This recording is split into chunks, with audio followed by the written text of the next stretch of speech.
All right, everybody. So why do we let fear stop us from succeeding? And this is a common constant. I get a lot of phone calls. I've seen it in the world. I've seen it in myself.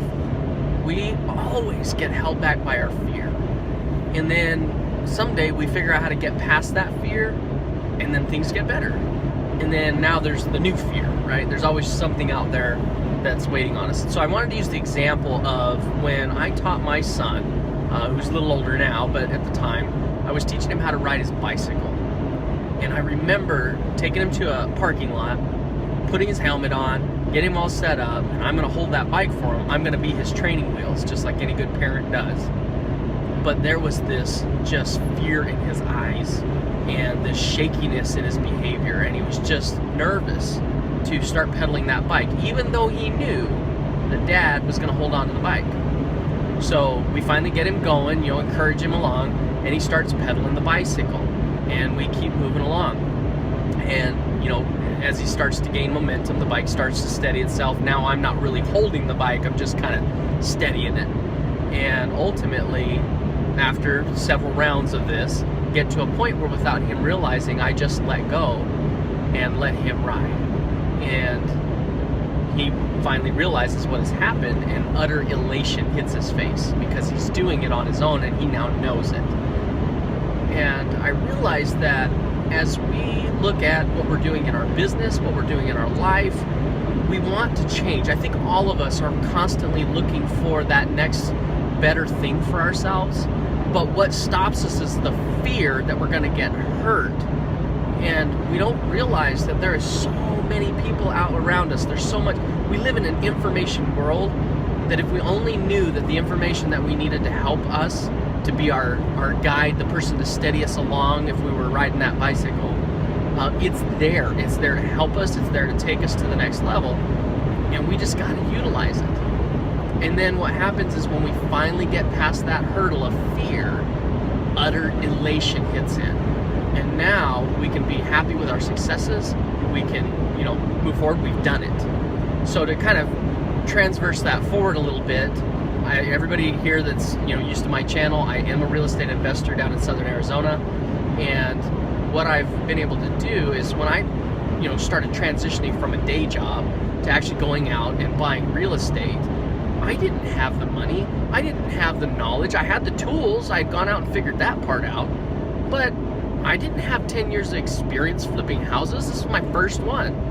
So I held back and I held back and I held back, and I let that fear stop me from achieving something. Until one day I finally hit that point where it was do or die time. I had to start making something happen or I was gonna fail at this and quit. So I went out and I started making offers on homes, and I actually sat down with my wife. We chose 3 homes that we wanted to make an offer on. We made an offer on all 3. 2 of them said no, and 1 of them said maybe. So we began to negotiate on that particular home. Long story short, they ended up saying yes, and my wife and I both look at each other and we give each other a nice little high five, and we're like, yes, we did it. And then we're like, oh crap, what do we do now? And normally that would be like the point where you just give up again, because I didn't have the money to buy the house, but I just got it under contract. I didn't have the established setup to do it. I knew what to do. I'd read it, right? Now it was putting it into practice. And because I had those training wheels, that support system, that community that I had participated under, I was able to go out and find what I needed to get that home not only paid for, but the rehab covered, to actually go out and flip this first home and turn a profit. And so now that I had done that, it was like, okay, well, we'll fix and flip this house and we'll move on. Well, guess what? While I'm working on that house, it was very soon after, another home came across my radar. And I'm like, well, I did it with one, why not just do it with another? So I made the offer on the house, got it, we put it under contract, went out through the same process, got another investor to partner with me on it, and flipped that home and put it up for sale. And it's like, it got so much easier that second time.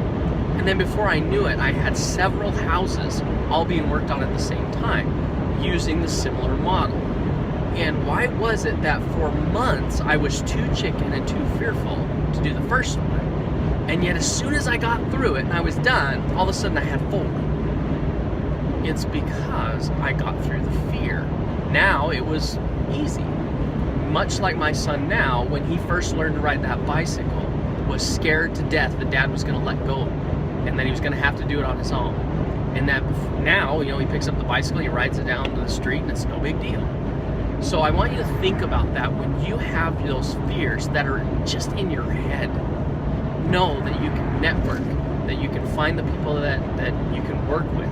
I love what I do because I have been building a team of investors across the United States that I work with. And it is great because now we've got multiple people that are helping each other. So long story short, stop letting fear stop you. Don't do it, because fear will hold you back every day of the week, and you're better than that. You can have more, you can do more. Just understand that the process is get over the fear so that you can learn and make it normal. And then you go out and you find the next thing that's going to make you fearful, and then you get over that. And over time, it becomes exponential. So I hope this is helpful for you guys today. Look forward to you on the next one. See you later. Bye.